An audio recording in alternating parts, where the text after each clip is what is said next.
Hello y'all out there on YouTube. This is Rob with Rob's Nerdy Knives. Today I wanted to do a review impressions of my Arno Bernard iMamba that I've now had for a little bit and been carrying quite a bit. A knife that I've very much enjoyed, and I wanted to give you some feedback on that and see if it helps you all to make a decision if you want to pre-order it or maybe get one down the road or something like that. If you happen to like what you see, if you wouldn't mind hit the subscribe button or the like button, I sure would appreciate it. And also check me out on Instagram at robs_nerdy_knives. So let's get into it. So this is the iMamba. It's made by four brothers, and the company is Arno Bernard. And they've been making fixed blades for quite a while, and I believe since, I want to say 2006 or something like that. Yeah, or maybe, yeah, around there, maybe earlier. But they started off making fixed blades, and then they started making, I think, a slip joint, and then they made this folder. And I really like this knife a lot. I saw this on YouTube, and somebody was talking about it, and I can't remember where, but then I went and checked it out, and I saw that a distributor here in the United States called South African Sporting Goods, or it's, I think, South African, yeah, South African Sporting Goods, sorry, my apologies. They were selling this, and so I went there and I picked it up and was very excited to get it, and they had a few in stock, and I know some other folks were able to get one too. The good thing about it is right now the exchange rate between South Africa and the United States is very favorable for us to buy knives there. So I got a great deal on this knife. And for what you get, this is, I would say, is almost a full custom. When I was checking them online, the only thing I think they send out is when they cut the steel out of their plates of RW34, they send it to a place that actually cuts it for them, and everything else they do, if I'm not mistaken. I'm not 100% sure, but I think that's the case. They did that to save a lot of time and money on the expense of making the folding knives. And until they have the ability to do that themselves, that makes a lot of sense.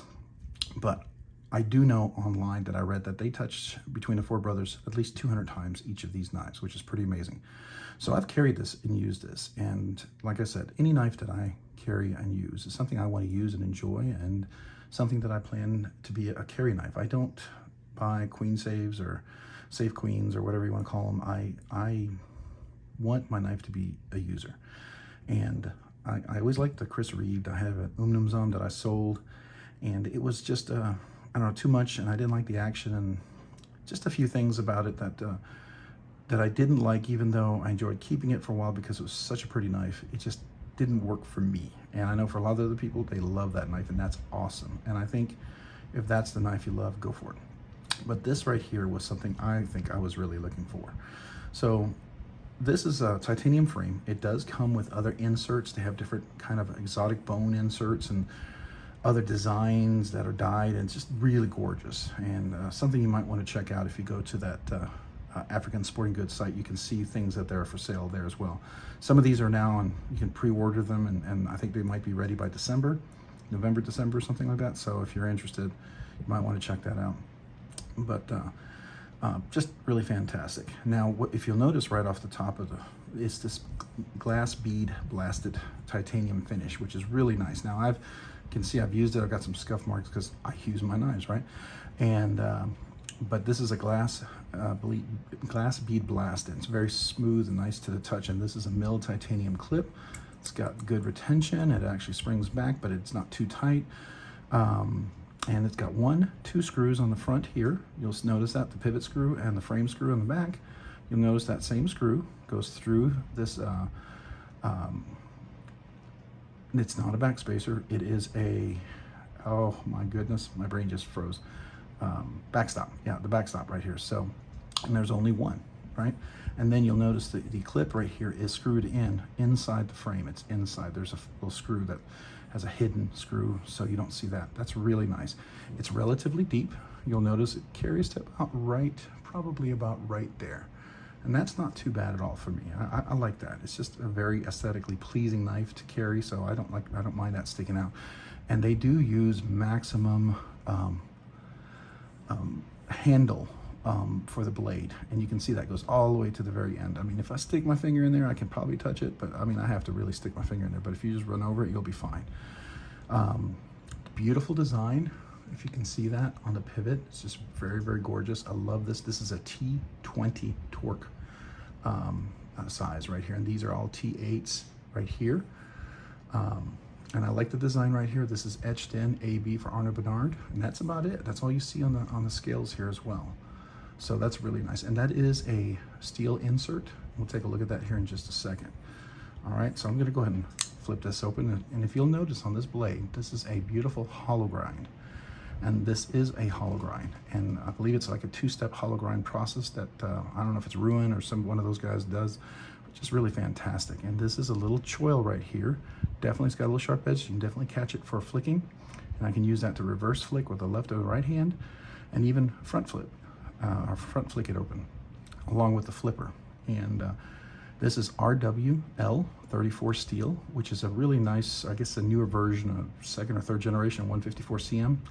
A little bit better edge retention, perhaps. It has a little more, is it Vadnium, or I forget the name of the product that's in there. I wasn't prepared to talk about the steel, but I did read that it has one little extra, like 0.5% of something that's supposed to make maybe the edge retention just a slightly bit better, but that's all intents and purposes, it's like 154 CM. Polish this up really, really nicely, as you can see. So they polish this up, and then I think they run it through sort of a very light stone sort of washing, so it gives it a little not perfectly gloss look. If I read correctly on the website, you can go check it out if you want more of those details. But I love this finish. It's very, very, very gorgeous. Really, really nice. And the action on this thing is absolutely smooth, just buttery smooth. This, every time it just drops down really nice and slowly. And it's got a nice click to it. When you deploy it, nice click, and then when it drops, really nice click. And here's the reverse flick, works really, really nicely here, and likewise on here, reverse flick works really, really nice here as well. And it is a liner lock, as you can see. It's got good lockup, looks like about 20%, I would say. And if you noticed here on the flipper has some jimping on here, so it's got good traction, and it works as push button or light switch, whichever way you want. I think both work really, really nicely, and just really gorgeous as far as that's concerned. Beautiful centering on the blade when I got this thing, just dead center, awesome. And the sharpness, oh my goodness, this thing is sharp. Let me just tell you, I did the little shave test and shaved off the hair off my forearm. Yep, worked perfectly. And this jimping up here is really nice. It's well positioned so that if you need to get a little traction, you can. It's not terribly aggressive, so it's not gonna rip up your thumb or anything, but it definitely gives you traction for sure. And you know what, I love this design. It kind of reminds me of, I don't know, if Tony Stark was to buy a knife, I would imagine him as Iron Man having something like this. It kind of gives me a futuristic kind of look. I love the engineering and aesthetics on this. It's just fantastically simple, but done so well and elegantly. So it's a very light frame up here, as you can see as well. A little cutout right here, so, for the tension, but just really nice. And it's got obviously a little detent ball in there. There's no track for it, so it's not really going over. It's definitely going over the knife. There's no little cutout for the track detent ball, but you wouldn't know it. I mean, because it's very smooth when it goes over that and just rolls down butterly sweet. I don't know if that's a word, but we're gonna make it. It did have a lanyard with it, and it was a kangaroo leather strap or something. I took that off. I'm not a big lanyard person. Obviously they gave priority to the lanyard here. That's not my personal favorite, but beautiful knife like this, they can get away with it. You know what I mean? But if you love lanyards, there you go. You can definitely put your lanyard in there and have fun with it, all right? Let's see what else. I do know that carrying this has been a pleasure. It pulls out, goes in the pocket very, very, very nicely. Just really, really, really gorgeous. See here, let's weigh the little thing. Oh, by the way, this Hank Frank, this came with the knife, a genuine Hank Frank. And here you see, South Africa and all this. I know there's different designs, but this is the one I got. It's really nice, and it's microfiber on the inside, so it's really great for like cleaning the blade if you want it to. You can really clean it up nicely. You can see, get that nice polish on there. And I don't know if you guys can see that. It's just really fantastic on the blade there. And then you can see all of that over there. See the milled clip. See how that's nicely done. And you notice how beautiful this blade is. Something that I really appreciated. There's nothing on here. There's no writing on the blade. It's clean. On a blade this beautiful, I believe it would be a sin to write stuff on there. So that to me is fantastic. The only thing you're going to see is, yeah, you might be able to see it here, right there. I think it says something like, I don't even know if I can read that anymore. 22-196. So I guess that's in year 2022, and it's number knife 196. I'm guessing that's what it is. So that's really, really nice, and really did enjoy that. So it's a nice little blanket. So let's go ahead and give it a quick weight here. It has some weight, some substance, but it doesn't feel overly heavy, right? So we'll just go ahead and turn on the scale here and get a quick weight for that. So you can see that, yep. All right, so it's 4.32 ounces, so that's not bad at all. Oh, did we not get this zeroed? Let's zero that out. Let's try that again. Okay, 4.18 ounces. 4.18 ounces. All right, so that's the weight there. All right, so let's get the ruler out. We'll kind of measure the handle here, and the handle is about, looks like 4.5 inches on the handle from top to bottom. And then if we look at the blade, from the very tip of the blade to the very back, it's close to 3.5. It's just under that. So I would say it's 3 1/4. How about 3 5/8? So probably 3 5. So now for cutting edge, let's see what that is. The cutting edge would be, I'm going to go this way so we can get the right measurement. 3 1/4. So 3 1/4 on the cutting edge, right? And the whole overall knife length together is just under 8 inches. And I'm going to say 7 7/8 or something like that. So just under 8 inches. Really perfectly nice sized little EDC. And if you guys are interested in the thickness of the blade stock, it looks like it is 0.1275, so about 0.13. So 130th thousandths of an inch, which is not really thick, but it's not super thin. It's not like a bug out. It's certainly not thick like a big PMP or one of those big heavy duty knives. Overall, I have enjoyed this knife immensely. I enjoy just fidgeting with it. I enjoy deploying it. I enjoy closing it. It's smooth, it's quiet, it just glides over the bearings in here. The only issue that I had one issue where my pivot was starting to get loose, and so I IM'd the Arno Bernard, and one of the guys was in the shop still in Africa when I did, and he said, yeah, they use Loctite.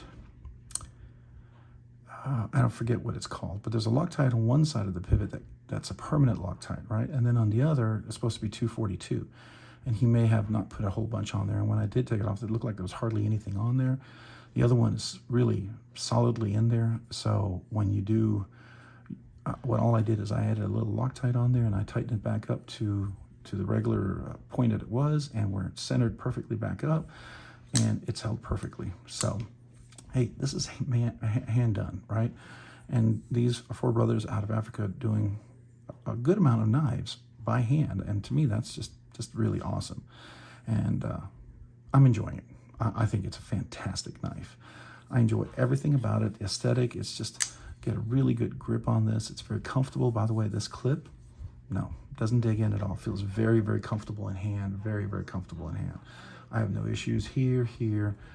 Really, really great in so many ways. So if this is something you want to check out, I'd definitely give it a try. And if you have any questions, anything else that I could answer about the knife, just let me know. I'd be happy to give you my thoughts or feedback or check out for you. But all in all, oh, I don't know if you could see it, but let's see if we can see the, I don't know if I have a little flashlight here. Let's see if you can see that. Can we get in there? I'm trying to get to you. I don't know if you can see the screw right there, okay? So that's the screw on the inside. You can definitely see that. Definitely see a little bit of dust inside because I do use this knife. And you can see some scuff marks because, you know, well, it's meant to be used and I'm using it. So there you go. I feel like if you're afraid to use your knife and you're afraid to scuff it, then why do you have it, right? But that's just me. That's where I'm at in my knife journey. I know some people have save queens, and that's fine. If that's your cup of tea, you know, go for it. But I want to be able to use and enjoy my knives if I'm going to have them. So that's what I do. Anyways, can can tell you right now that this is probably my #1 knife in my collection. I really, really enjoyed this. It hits so many aesthetics for me. It hits the feel, the form, the function, the deployment, being a flipper, but having multiple ways to flip it with a reverse flick. I love even the fact that if I needed to, I could flick it like that. I love the jimping on here. I love the flipper itself. It's very comfortable. It doesn't hurt. It doesn't resist terribly. I don't like super strong detents, and this to me has a perfect detent. It's not super light, you know, but if you want to try, you can fail it, right? But just a decent flip, it works every time. No problem for me. So, you know, and here's the thing. If it's too light, you can tune these detents. I did a video on another knife that I really enjoyed. It was a super strong detent for me, and I tuned it, so it works perfectly. For everything else, I mean, I love the edge. And I can tell you when I leather strop this and I've cut some things, man, this thing, it's super easy to get that crazy sharpness back on there. Just super easy. But again, fantastic knife. Like I said, I'd be happy to answer any other questions if you have any about it. Oh, this is also chamfered right here on top. It's beautiful, you know, rounded top of the knife, which just gives that beautiful aesthetic, by the way. So many things, just so many little touches and details that I love on this knife. But if you have any other questions, let me know. You all have a great day and a great week. Bye.